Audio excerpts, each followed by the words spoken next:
अभी सनोवर के साथ मॉब लिंचिंग हुआ समस्तीपुर में, कोई आवाज़ नहीं लगा सका, उर्दू की आवाज़ कोई उठा नहीं पा रहा है। तो हम तो आए हैं, हम न इक़्तिदार का नशा हमको है, न हम वो हिज़्ब मुखालिफ हैं जो इक़्तिदार की लालच रखते हैं।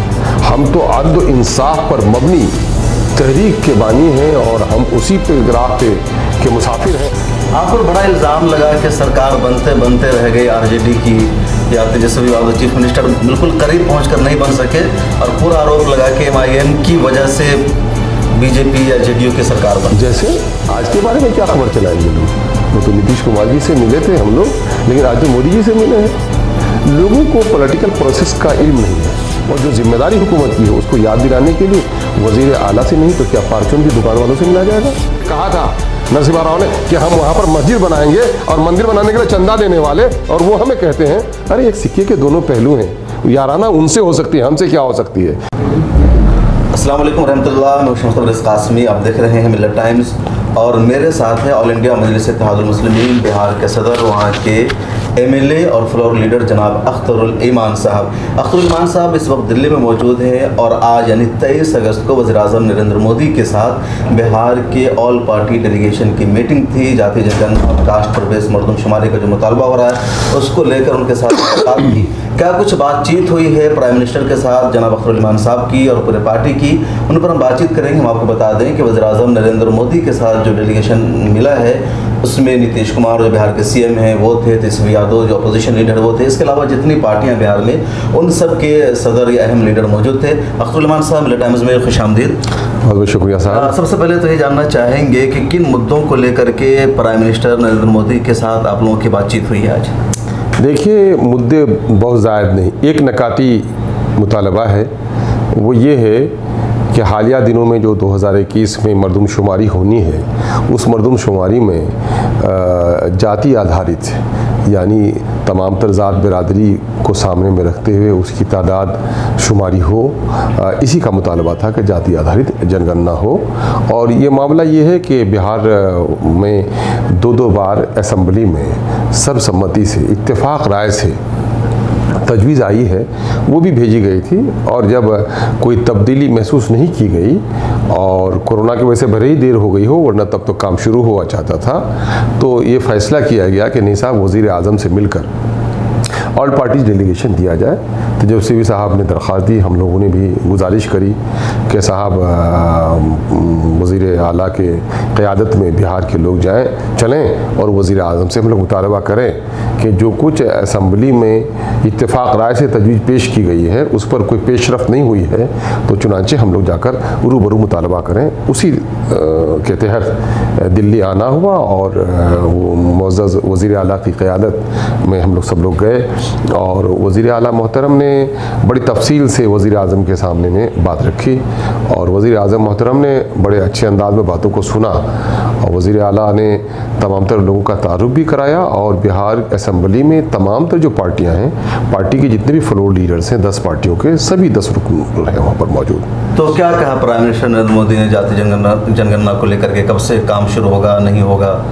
देखिए, उन्होंने तो अपने तौर पर कोई ऐसी बात नहीं की, लेकिन उन्होंने तफसील से बातें सुनी और हर एक फ़र्द की बात सुनी, हर एक पार्टी के लीडर की बात सुनी, और तकरीबन 40 मिनट से ज़्यादा का वक्त उन्होंने दिया, और तवज्जो से तमाम तर बातों को समाअत करने के बाद उन्होंने यकीन दिलाया है कि हम इस पर विचार करेंगे, गौर करेंगे। तो पॉजिटिव साइन लगा उनका। जो बॉडी लैंग्वेज में क्या कहा, आपकी तरफ से क्या डिमांड थी? देखिए, सवाल ये पैदा होता है, हमने उसी नकात की अपने तौर पर तायद करते हुए कहा कि वज़ीर-ए-आज़म मोहतरम, आपका दावा है, आपका नारा है कि सबका साथ सबका विकास, तो जाहिर है कि मरदमशुमारी होती ही इसीलिए है कि सिर्फ आबादी की गिनती नहीं हो, बल्कि उसकी समाजी, उसकी मौसी हालत का जायज़ा भी लिया जाता है।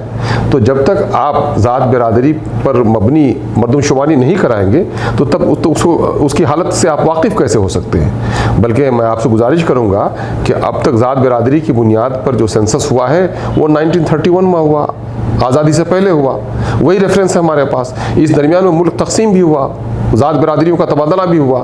तो आज सर नो होना चाहिए और आपको ये काम करना चाहिए। और मैं समझता हूँ कि आज सन 1931 को याद करते हैं, अगर आपने ये काम करा दिया तो 2021 को नहीं, मोदी जी को याद रखेंगे लोग कि आपने काम करा दिया। और ये काम कराना चाहिए, चूँकि रिजर्वेशन का मामला होता है तो रिजर्वेशन में किस जात की, किस बिरादरी की क्या आबादी है, उसी तनासुब में उसकी हिस्सेदारी तय होनी चाहिए।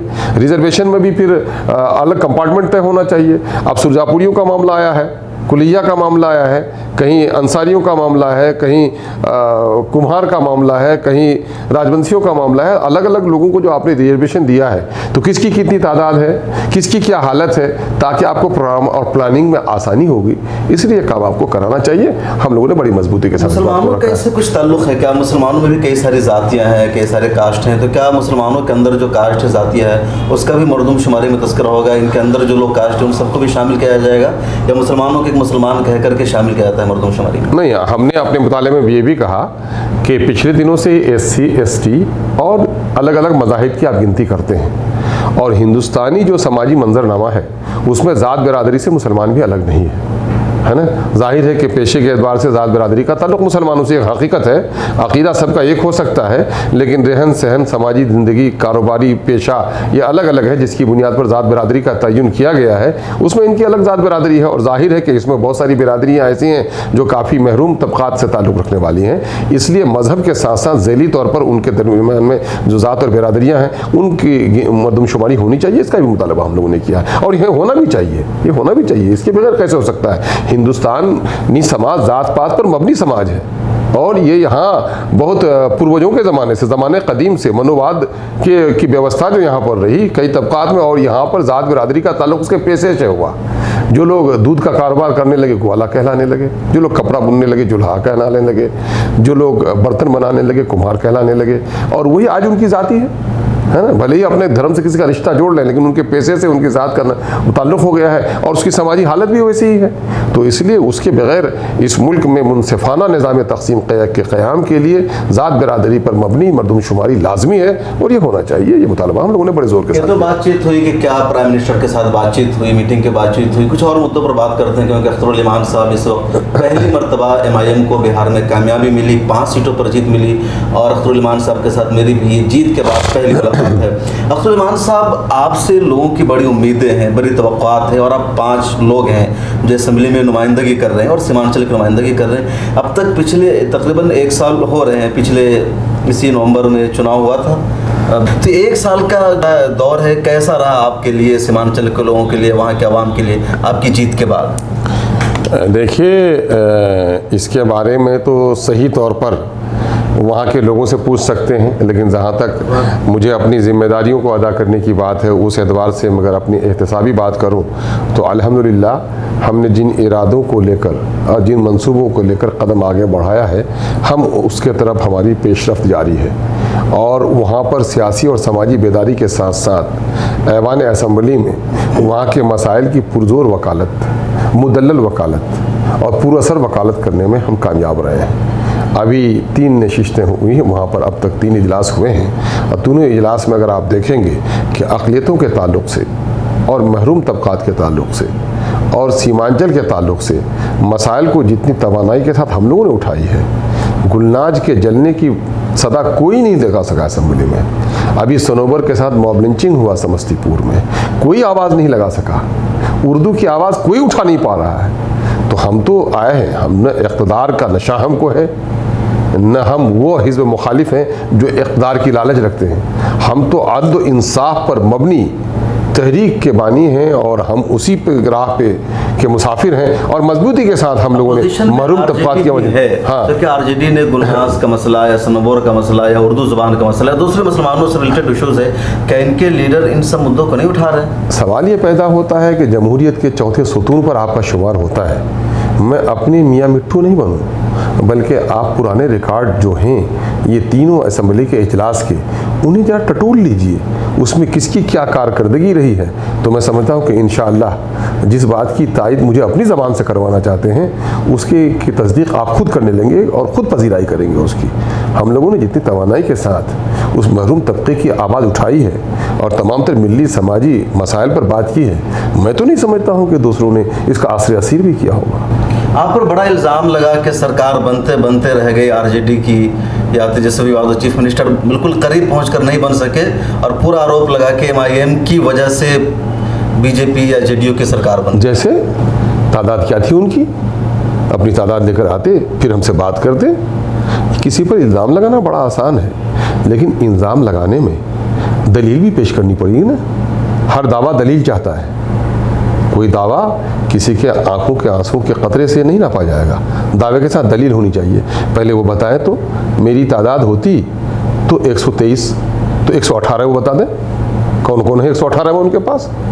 अगर 118 होते और उसके बाद मेरी हिमायत उनको नहीं मिल पाती तो इल्ज़ाम तो लगा सकते थे, लेकिन वो बता दें 118 की तादाद आज भी बता दें, उसके बाद हम लोग गौर करते हैं। ये खामखा कुछ लोग जो लोग सातिराना अंदाज में यारी और मक्कारी के साथ अक़लियतों के वोट को खौफजदा करके उसका दोहन शोषण इस्तेहसाल करते रहे, ऐसे लोगों को लगा है कि कमज़ोर अक़लियत के दरमियान में पूरी तवानाई के साथ बात करने वाली एक जमात आ गई है और वो अपने माजी के हकमारी के ख़िलाफ़ अपने हुकूक़ की तलब के लिए आवाज़ लगा रही है, और कहीं ना कहीं उसके मुजरिम हम भी हैं, इसलिए उन्हें खौफ परेशान करने लगा है।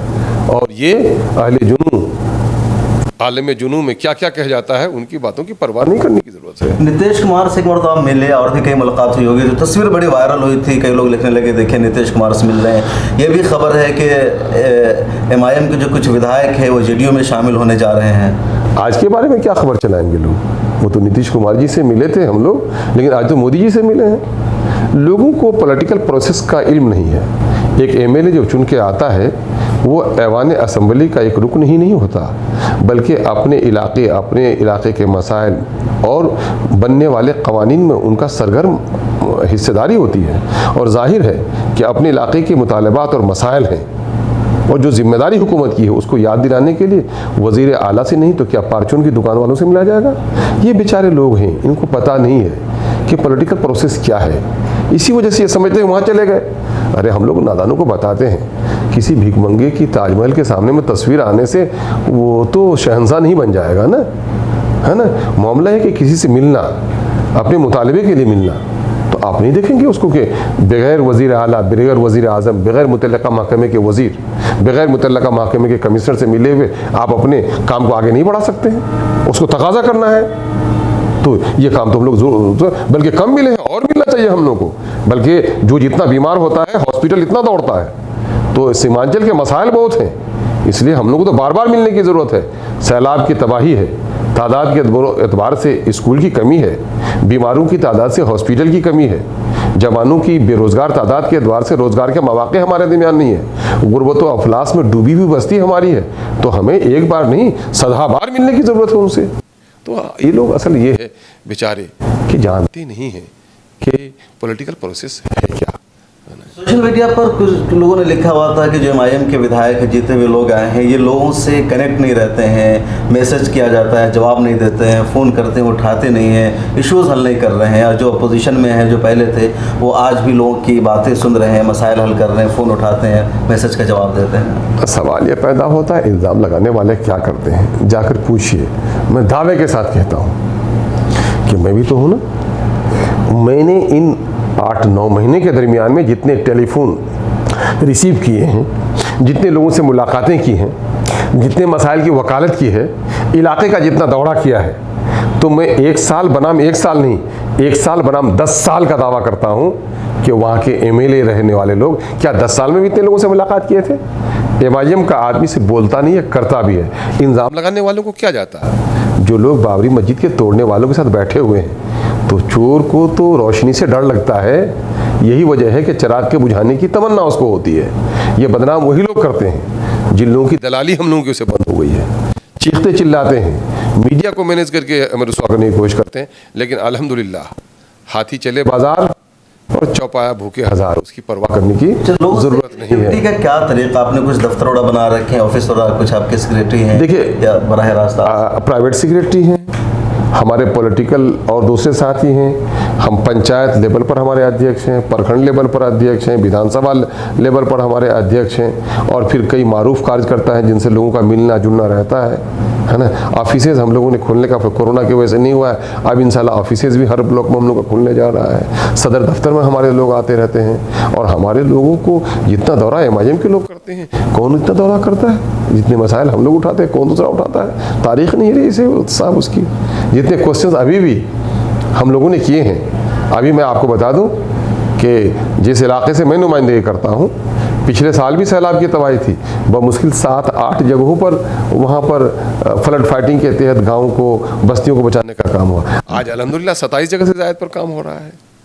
तो एमआईएम सिर्फ ज़बान नहीं, बल्कि अल्लाह ने हमें ज़बान भी दी है और काम कराने और करने का सलीका भी दिया है ना। अच्छा, तो आप लोगों को सरकार का कितना सपोर्ट मिल रहा है काम कराने में? क्योंकि लोगों के जहन में ये भी तासुर रहता है कि जिस पार्टी की सरकार होती है उसके जीते हुए एमएलए होते हैं तो उन्हें ज़्यादा फंड मिलता है, उनका जो काम है या उनका जो बजट है फ़ौरन पास हो जाता है। पोजीशन के लोग होते हैं तो उनके बजट को रोक दिया जाता है, पास नहीं होता है, टाल मटोल किया जाता है। क्या है आपके साथ मामला? देखिए, अगर आप माजी की तारीख देखेंगे तो उस इलाके में जितने भी एमएलए एमपीज़ रहे, बेशतर औकात इन 75 सालों में तकरीबन 40 साल का वक्त तो बरसर इक़्तिदार पार्टी के साथ इनका गुजरा। अगर बरसर इक़्तिदार पार्टी के साथ रहने से काम हो गया होता तो 40 किलोमीटर की दूरी में नदियों पर पुल का तकाजा आज हमको करने की ज़रूरत नहीं पड़ती। आबादी के तनासुब से हॉस्पिटल और स्कूल के तकाजे की हमको ज़रूरत नहीं पड़ती।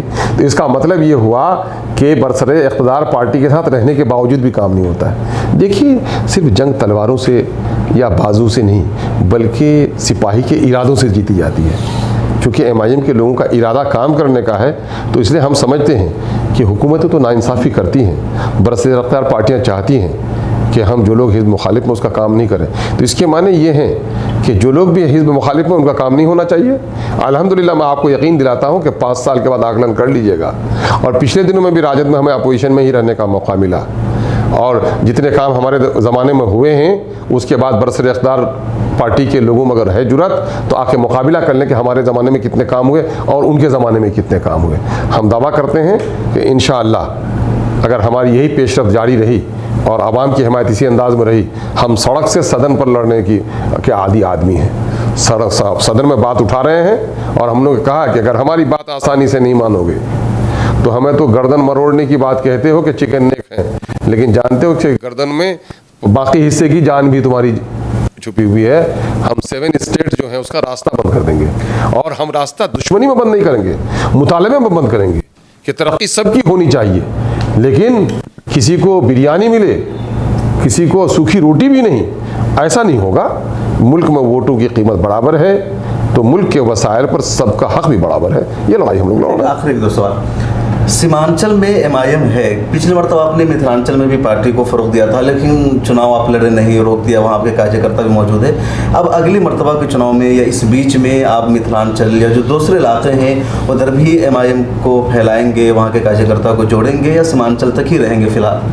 नहीं भाई, देखिए, हम पार्टी को फैलाएंगे क्या, बल्कि अहले जुनू की, दीवानों की और मस्तानों की इतनी बड़ी तादाद बिहार में है कि कोई इलाका ऐसा नहीं है जहां एमआईएम को आने की दावत नहीं दी जा रही है। कोरोना के इस कहर ने हमारे तगोदो और हमारे दौड़ धूप पर कुछ पाबंदी लगा दी, लेकिन इंशाअल्लाह पंचायत इलेक्शन के बाद ताज़ा दम और सरगर्म होकर फिर हम हर जगह पार्टी की अपनी तश्कील, मुकामी इकाइयों की तश्कील करेंगे। और जाहिर है कि हम पॉलिटिकल पार्टी हैं, तो बगैर हम पॉलिटिकल ताकत के अपनी बात आगे नहीं बढ़ा सकते। तो हम लड़ेंगे और देखेंगे उस वक्त हम अपनी तंजीमी क़ुव्वत, उम्मीदवारों की सलाहियत को देखते हुए हम कदम आगे बढ़ाएंगे। और आपको ये मालूम होना चाहिए कि इस वक्त भी हमारी तगोदो हम नहीं लड़े ऐसी बात नहीं है, बल्कि हमारी उन्हीं कोशिशों का नतीजा है कि बिहार की चंद पार्टियों ने जो हमारे साथ समझौता किया और फसादी लोगों को हमको जो अछूत रखने का जो मंसूबा था वो हमको अछूत नहीं रख पाए ना। हमारे साथ लोग आ गए ना, अब तो नहीं कर पा रहे थे ना वो, है ना। तो एक कामयाबी तो हमको मिली कि हम अकेले नहीं हैं, विचारधाराओं की वजह से लोग हमसे करीब हो रहे हैं, तो इस विचारधारा को हमको फैलाने का मौका मिला है। आगे भी इंशाअल्लाह हम समझते हैं कि हमारे कई साझेदार होंगे और हम पूरे बिहार में अपना जो तंजीमी ताकत है, कहीं लड़ेंगे, कहीं लड़ाएंगे, कहीं समर्थन लेंगे, कहीं समर्थन देंगे, ये काम करेंगे। आखिरी सवाल, वैसे सवाल तो आपके सदर बैरिस्टर असदुद्दीन ओवैसी साहब से, लेकिन आपसे भी कर लेते हैं। उत्तर प्रदेश के चुनाव को लेकर के कांग्रेस, एसपी, कई सारे लोगों की तरफ से कहा जा रहा है, एक मरतबा फिर जो पुराना इल्ज़ाम है कि ओवैसी साहब है बीजेपी के एजेंट है, दोनों की मिलनी भगत है, बीजेपी को जिताने के लिए उत्तर प्रदेश में चुनाव लड़ रहे हैं। दिग्विजय सिंह ने एक ट्वीट भी किया कि इतने सालों में बीजेपी की हुकूमत को 7 साल हो गए, ओवैसी के घर पर कोई रेड नहीं, सीबीआई की इंक्वायरी नहीं, ईडी का छापा नहीं, बल्कि सब लोगों के साथ ऐसा हो रहा है। तो ये जो याराना है, ये रिश्ता क्या कहलाता है? अरे चोर के घर में न होगा, शरीफ के घर में कहाँ से होगा? जिनका हिसाब किताब साफ रहता है, चौराहे पे जो हिसाब रखता है, उसके यहाँ कौन सी छापामारी होगी? और आपने नहीं देखा कि गोलियां भी चली हमारे लीडर पर? आपने ये नहीं देखा कि यही बीजेपी जाकर वहाँ कॉरपोरेशन के इलेक्शन में, गोया नेशनल इलेक्शन हो, गली गली के जाकर के वजीर आजम से लेकर वजीर दाखिला तक जाकर के खाक छाना, और एक ही निशाना था, और वहाँ लगता है कि एमआईएम ही की हुकूमत बनने जा रही थी। एमआईएम को हराने के लिए कोई कसर बाकी रख दी क्या? ये उनकी अदावत नहीं थी? ये वो लोग ना हैं, ये वही लोग बोल रहे हैं ना जो बीजेपी बाबरी मस्जिद के मुकदमा को जीतने, बाबरी मस्जिद के तोड़ने पर जो गुलछड़े उड़ा रही थी, और यही कांग्रेस के लोग जो कह रहे थे कि राजीव गांधी का भी सपना था कि भव्य वहाँ पर मंदिर का निर्माण होना चाहिए था, ताला हम ही ने तोड़ा है, और चंदा भी उसी ने दिया था ना, इसी ने चंदा दिया था ना। जिस पार्टी ने, दिग्विजय जी के जिस पार्टी ने ये कहा था, नरसिम्हा राव ने, कि हम वहाँ पर मस्जिद बनाएंगे और मंदिर बनाने के लिए चंदा देने वाले, और वो हमें कहते हैं। अरे एक सिक्के के दोनों पहलू हैं, याराना उनसे हो सकती है, हमसे क्या हो सकती है? इक़्तिदार में कभी इनको कभी उनको बैठना है, इनकी गलती उनको छुपानी है, उनकी गलती उनको छुपानी है। सब इंसाफ की लड़ाई हम लड़ते हैं, हम इक़्तिदार के भूखे भी नहीं हैं। हम तो कहते हैं कि इस मुल्क में इंसाफ कायम करो, और इंसाफ के क़याम की हम आवाज़ करते हैं, और कल तक उनके साथ थे जब उनको ज़रूरत पड़ी थी। और अभी बिहार के बारे में आपको मैं बता दूँ, 5 सीट हम जीते क्या थे, और हिज़्ब मुखालिफ के लोगों को हुकूमत बनाने की उम्मीद क्या बढ़ी थी, और किस किस ने नहीं फ़ोन किया, किस किस ने खुशामदें की।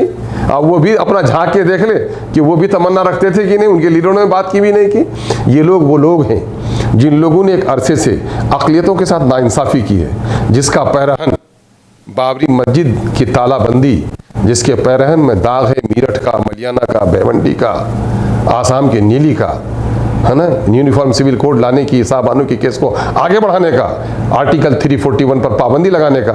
ये वही लोग हैं कि अक़लियतों के दरमियान में कोई ताकत नहीं उभरे, उसी खौफ के मारे में ये बोलते हैं।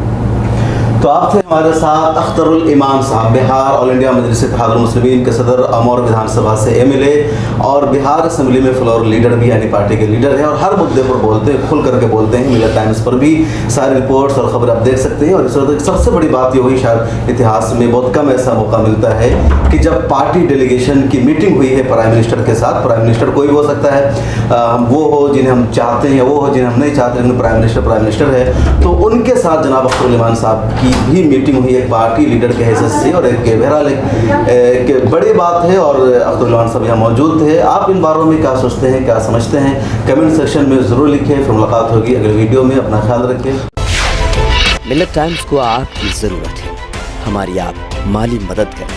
हर महीने सिर्फ 100 रुपये, और 1 साल के लिए एक साथ सिर्फ 1000 रुपये। रकम भेजने के लिए यहाँ दिए गए फ़ोन पे, गूगल पे और पेटीएम नंबर का इस्तेमाल कर सकते हैं।